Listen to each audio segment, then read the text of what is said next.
Bonjour à toutes et à tous, on reprend la série sur l'analyse complexe et aujourd'hui on va parler d'intégration complexe. Alors ça fait un petit bout de temps qu'on sait déjà dériver les fonctions analytiques. Donc si je reprends le setup habituel, c'est-à-dire un ouvert oméga et une fonction de oméga dans C, qu'on va supposer analytique, ou ce qui revient au même maintenant on le sait, holomorphe, hein, c'est-à-dire dérivable en tout point de dérivée continue, ou bien en tout point un développement en série entière locale. Okay, on sait depuis la dernière vidéo que ces deux choses sont équivalentes. On prend une fonction f analytique et on a déjà vu qu'on pouvait la dériver. Okay, mais donc maintenant l'opération inverse à laquelle on va s'attaquer aujourd'hui, c'est l'intégration. Alors, ce qu'on voudrait être capable de faire, c'est étant donné un chemin qu'on va appeler gamma entre deux points A et B, dans notre ouvert oméga, okay, si vous voulez l'ouvert autour, et on a un chemin gamma qui va de A à B, je vais préciser plus tard ce que ça veut dire exactement un chemin, on aimerait calculer l'intégrale de f le long de ce chemin gamma, donc qui est en fait un espèce d'analogue de l'intégrale de A à B de f. Bon, bah ça, naturellement, la manière dont on définit l'intégrale, on veut que ça vérifie quand même quelques bonnes propriétés, et notamment, si on intègre une dérivée, donc si on intègre f' entre A et B, et ben on a envie d'avoir un analogue du théorème fondamental de l'analyse, qui est donc f de b moins f de a. Okay. On voudrait que l'intégrale de f' ce soit f de l'extrémité du bout moins f de l'extrémité du départ. Okay. C'est le théorème fondamental de l'analyse. C'est exactement la même chose que cette formule-là, que vous avez l'habitude de voir, f de b ici, en analyse réelle. Okay.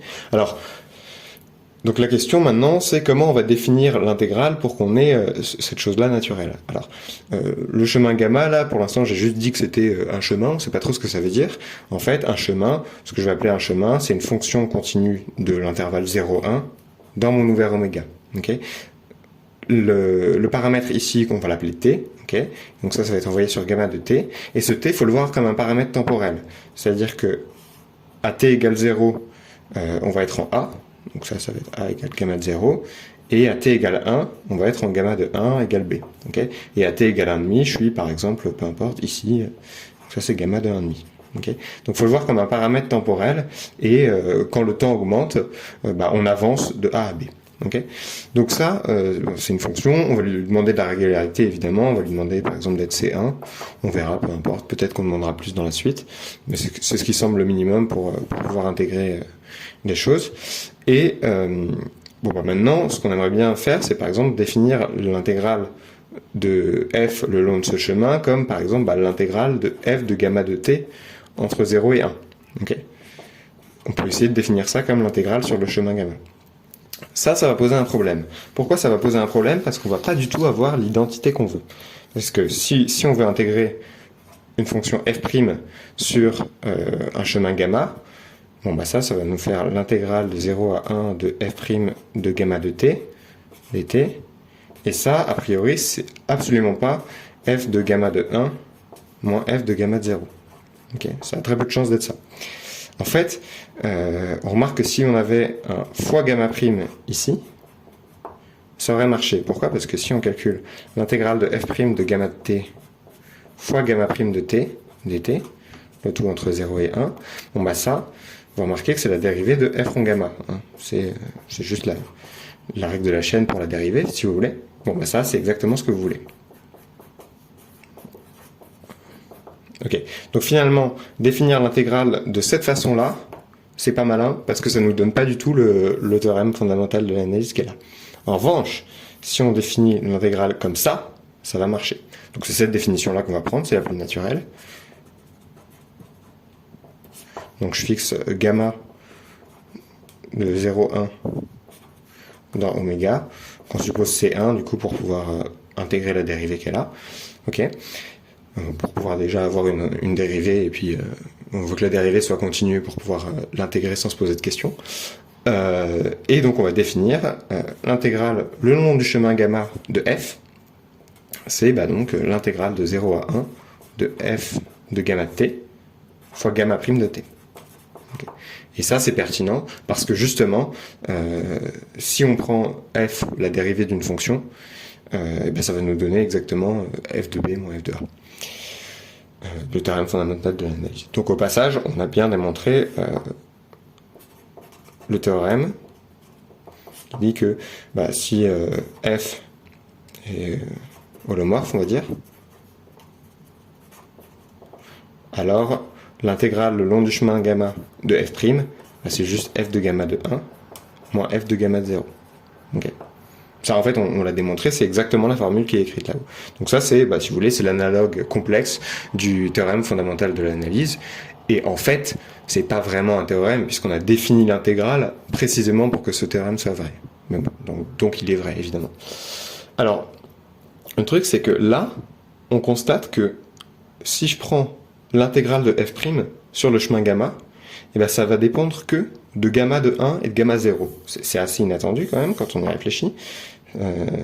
Qui est que si je prends un chemin entre, mettons, A et B, ok, je l'appelle gamma, si notre fonction, c'est la dérivée d'une fonction, okay, si on intègre f' le long de ce chemin gamma, okay, ça, c'est donc f de gamma de 1 moins f de gamma de 0. Et en particulier, ça ne dépend que de gamma de 1 et gamma de 0. Ça ne dépend pas de tous les points intermédiaires ici. Donc en fait, si je prends un deuxième chemin, qu'on va appeler, celui-là on va l'appeler gamma 0 et celui-là on va l'appeler gamma 1, ok, si jamais gamma 1 et gamma 0 commencent en A et gamma 1 et gamma 0 finissent en B, et dans les deux cas, on a la même intégrale. Puisque c'est f de gamma 1 moins f de gamma 2, de f de gamma 0, et ici je peux mettre un 0 ou un 1, peu importe, parce que ça vaut la même chose. C'est-à-dire que gamma 1 de 0, ça vaut gamma 0 de 0, et pareil à l'arrivée. Okay. Donc manifestement, ça ne dépend pas du chemin suivi. Alors ça, évidemment, on l'a montré quand ici on mettait une fonction dérivée, parce que là on peut utiliser le théorème fondamental de l'analyse. Maintenant la question qui se pose, c'est si je mets une fonction holomorphe quelconque ici, est-ce que cette égalité reste vraie? Et en fait, on va voir que c'est plus compliqué que ça en a l'air. Donc, la question naturelle qui se pose là, c'est si je prends A et B, 2 points, et que je veux calculer l'intégrale, donc je prends f, une fonction holomorphe de mon ouvert oméga dans C, et je prends deux chemins qu'on va appeler gamma 0 et gamma 1, qui sont tels que gamma de 0 de 0, c'est gamma 1 de 0, et c'est A. Et à l'arrivée aussi, ils sont égaux, et ils sont égaux à donc... alors, ici c'est un 1, et ils sont égaux donc à ce qu'on va appeler B. Ok, maintenant la question c'est, est-ce qu'on a l'égalité ici? Ça, c'est pas évident. Alors, évidemment, on vient de voir que quand, à la place de f, ici, on mettait une fonction dérivée d'une autre fonction, c'était évident, puisqu'on pouvait calculer l'intégrale seulement en fonction des bornes, ok? Donc en fonction de a et b, finalement. Mais dans le cas général, c'est pas évident. En fait, on aimerait bien que f, ce soit la dérivée d'une autre fonction pour pouvoir appliquer le théorème fondamental de l'analyse, finalement. Alors, c'est pas évident qu'on peut faire ça, mais en fait, on va montrer que c'est vrai. Alors, c'est vrai sous certaines réserves quand même. Il va falloir faire un petit peu attention. Dans un premier temps, je vais supposer qu'on peut déformer continuellement le chemin gamma 0 en le chemin gamma 1. Ok? Donc, qu'est-ce que ça veut dire? Ça veut dire que je peux avoir une fonction qu'on va appeler grand gamma qui va aller donc de 0,1, croix 0,1, je vais expliquer juste après pourquoi, dans oméga, ok? Et qui donc ts va associer gamma s de t. Okay, et on va le demander par exemple C1. Ça, c'est ce qu'on appelle une homotopie. Et c'est quoi une homotopie? En fait, c'est une déformation entre les chemins. Alors, évidemment, si je prends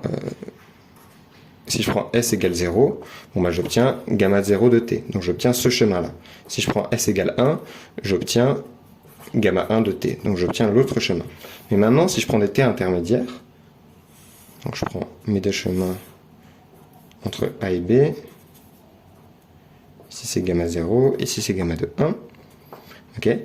Je prends un S intermédiaire, au milieu, je peux avoir par exemple ici un gamma 1,5. Okay.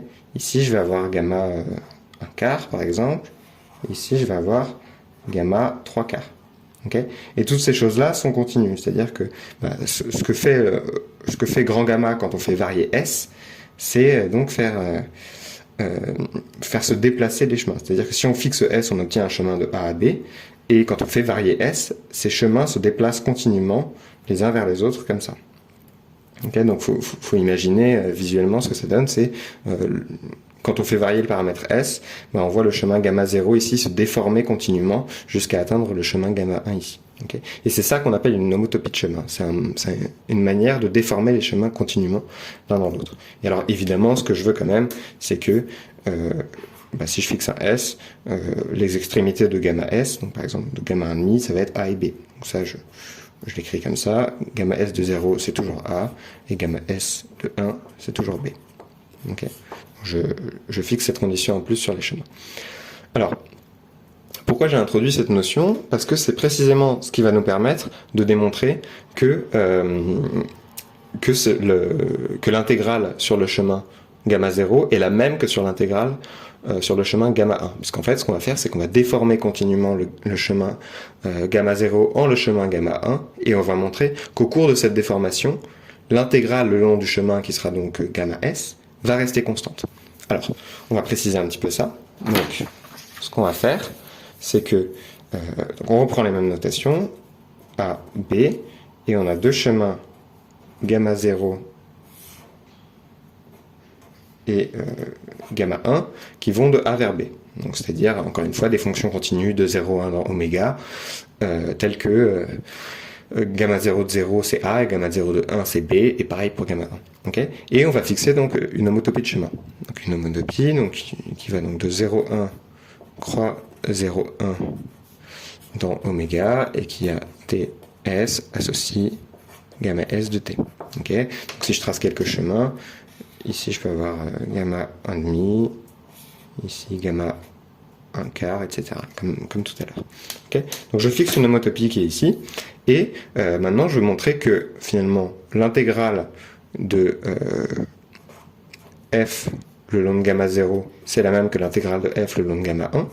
Ok, bon pour ça, je vais faire la déformation continuellement entre les deux. Donc je vais poser h de s égale l'intégrale de gamma, le long de gamma s de f, et on va montrer que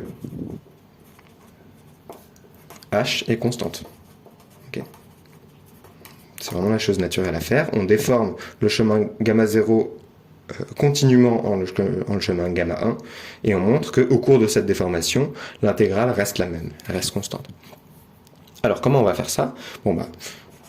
Revenons rapidement en définition. H de S, c'est l'intégrale de f de gamma S de t fois gamma prime S de t, gamma S prime de t si vous voulez. Okay, et maintenant, on veut montrer que h est constante. Qu'est-ce qu'on fait? On dérive h. Okay, alors ici c'est entre 0 et 1 toujours. Hein. Je passe la dérivée sous le signe intégral.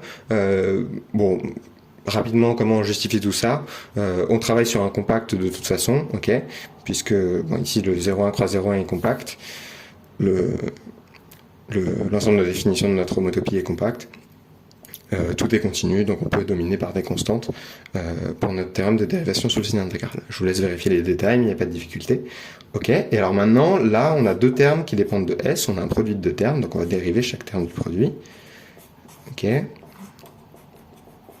Fois donc gamma S' de t, donc là je dérive le premier terme, plus, et ensuite je dérive le second terme.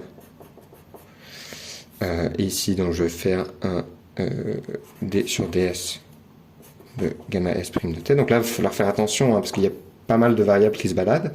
En fait, le prime ici, c'est un d sur dt. Ok, donc je vais réécrire un peu tout ça avec des d sur dt. Donc ici, d sur ds, f de gamma S de t. Et ici, gamma S prime, c'est d sur dt de gamma S de t. Hein.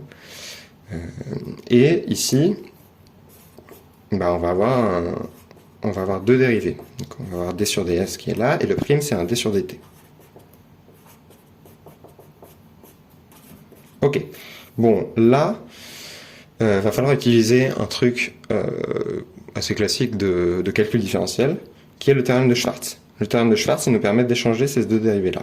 Okay, donc si vous avez fait un peu de calcul libre, vous savez que d sur ds fois d sur dt, c'est la même chose que d sur dt fois d sur ds, ok, modulo quelques hypothèses de régularité qui sont pas monstrueuses ici. En fait, on va avoir besoin du caractère C2 de l'homotopie. Donc en fait, on va demander aux homotopies ici d'être C2 plutôt que C1, ok, pour pouvoir utiliser le théorème de Schwartz.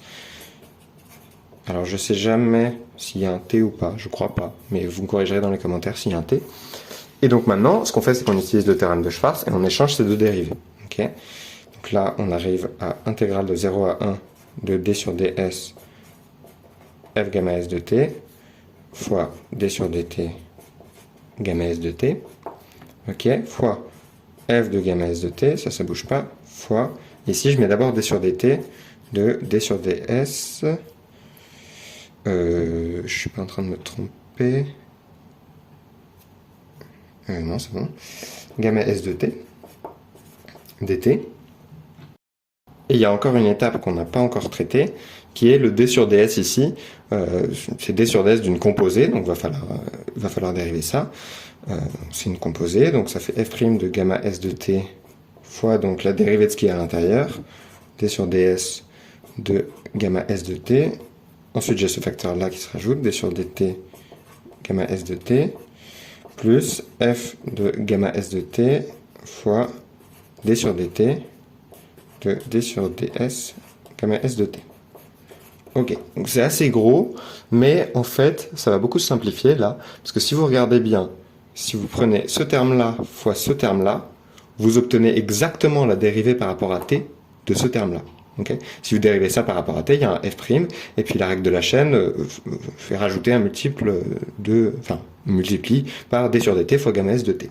Ok, bon, bah alors, écrivons ça comme ça, donc d sur dt fois f de gamma s de t.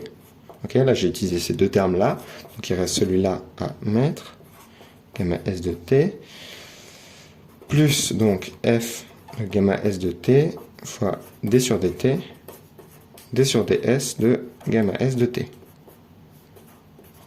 Ok, mais là, vous remarquez qu'on a dérivé de ça fois ça, plus ça fois dérivé de ça.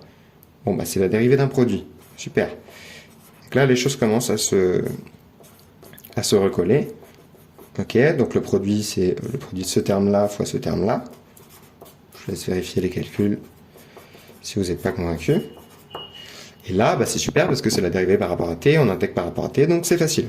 Ok, il suffit juste de prendre ce qui est à l'intérieur de la dérivée et de l'évaluer en les bornes. Ok, gamma s de t fois d sur ds de gamma s de t, et on évalue ça entre 0 et 1. Ok, alors, entre 0 et 1. Donc, ici, on va avoir f de gamma s de 1. Bon, bah, f de gamma s de 1, c'est comme gamma s de 1, c'est toujours la même chose. C'est ce qu'on a appelé b, ça nous fait f de b, fois d sur ds de gamma s de 1. Ok, mais ça, pareil, ça bouge pas. Ça, c'est constant. C'est constant égal à b. Ok. Donc, quand on dérive ce truc-là, bon, bah, ça fait 0. Ok. Et après, l'autre terme, ça va être exactement la même chose, mais en a. Ici, ça fait gamma s de 0. Et ça, c'est à nouveau constante égale à a. Et donc, bah, ça, la dérivée par rapport à s, c'est un 0, puisque ça, c'est constant. Ça, c'est un 0. Et donc, finalement, on a 0. Donc, on a bien montré ce qu'on a. On a montré que h est constante. H est constante, ça dit en particulier que l'intégrale le long de gamma 0 de f, c'est l'intégrale le long de gamma 1 de f. Donc là, manifestement, ce qu'on a l'air d'avoir montré, ou en tout cas ce qu'on a l'impression d'avoir montré, c'est que si je prends un point A, un point B, okay, je veux calculer l'intégrale de f, donc f qui est une fonction de oméga dans C, okay, je veux calculer l'intégrale de f le long de gamma 0 ou de gamma 1, bah, quel que soit le chemin que je prends, bah, ça vaudra la même valeur. Mais en fait, à ce stade, il y a quand même quelque chose qu'on a utilisé qui est très très important, qui est qu'on peut déformer le chemin gamma 0 continuellement en un chemin gamma 1. Okay. Pour pouvoir faire marcher cette preuve, on avait besoin de pouvoir déformer gamma 0 continuellement en gamma 1 pour après calculer la dérivée de l'intégrale le long de gamma s de f. Okay. Mais a priori, c'est pas gagné qu'on peut faire ça, en fait. Parce que si je prends par exemple l'ouvert oméga égale c étoile, okay, donc ça va être tout le plan, mais j'ai pas ce point-là, ok, et je prends deux points A et B. Si je prends un premier chemin gamma 1 qui fait comme ça, et un deuxième chemin, ça va être gamma 0 et ça va être gamma 1, et un deuxième chemin, bah, je vais pas pouvoir les déformer continuellement l'un en l'autre en laissant fixer les bornes, parce que si j'essaye de faire ça, et bah, à un moment, je vais avoir un gamma S qui va passer par le point interdit, ok, parce que oméga c'est C étoile, on n'a pas le droit de passer par C étoile. Donc a priori, c'est pas évident qu'on peut faire ça. En fait, c'est pas toujours le cas. En fait, ce cas-là, on pourra montrer que effectivement, c'est pas le cas. On peut pas les transformer continuellement, ou disons C2 ou peu importe. Mais donc ça marche pas toujours. En fait, si ça marche, on dit qu'ils sont homotopes. Donc je vais définir ça. Si donc gamma 0, gamma 1 sont des chemins de 0,1 dans oméga qu'on va supposer, peu importe, on va dire C1, avec gamma 0 de 0 égale gamma 1 de 0 égale A, et gamma 1 de 1, enfin gamma 0 de 1 égale gamma 1 de 1 égale B, ok, donc ça, cette ligne-là, elle dit juste qu'ils ont les mêmes extrémités. Hein. Alors, on dit qu'ils sont homotopes.